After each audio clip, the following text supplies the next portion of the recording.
প্রবাসী ক্লাব গঠিত হয়েছিল প্রবাসীদের সেবা করার জন্য।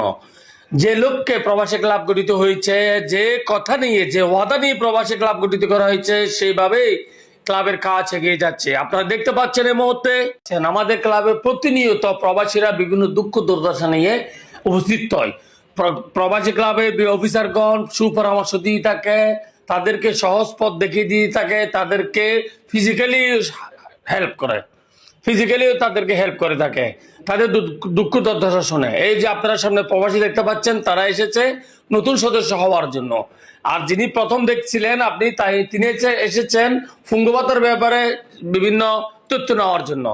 আরো কিছু সদস্য আছে যারা তাদের কাগজপত্র নিয়ে, জায়গা জমিনের কাগজপত্র নিয়ে ঝামেলায় পড়েছে, সেগুলো নিয়ে আলোচনা করার জন্য। প্রবাসী ক্লাব বসে নাই, প্রবাসী ক্লাব প্রবাসীদের সেবার নিয়তে লেগে আছে। আপনারা প্রবাসী ক্লাবের সদস্য হলে এসব সুবিধা আপনারাও বুক করতে পারবেন। মনে রাখবেন, প্রবাসী ক্লাব কারো থেকে টাকা নেয় না, বিনামূল্যে বিনা পয়সায় আপনাদেরকে সেবা করে যায়।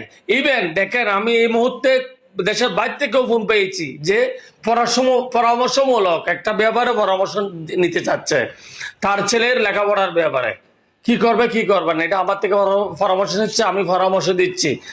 এই কাজ হচ্ছে, প্রবাসী ক্লাবের কাজ হচ্ছে প্রবাসীদের সেবায় সারাদিন লেগে থাকা, দিন নাই রাত নাই। আপনারা যখনই চাইবেন তখনই ফোন দিবেন অথবা মেসেজ দিবেন। ইনশাল্লাহ প্রবাসী ক্লাব আপনাদের সাথে ছিল, আপনাদের সাথে আছে এবং আপনাদের সাথে থাকবে। যে কোনো সময় যে কোনো বিষয়ে আমাদের যে দুটি নাম্বার দেওয়া আছে অফিসের, সেই নাম্বার আপনারা যোগাযোগ করবেন, ইনশাল্লাহ প্রতিকার পাবেন।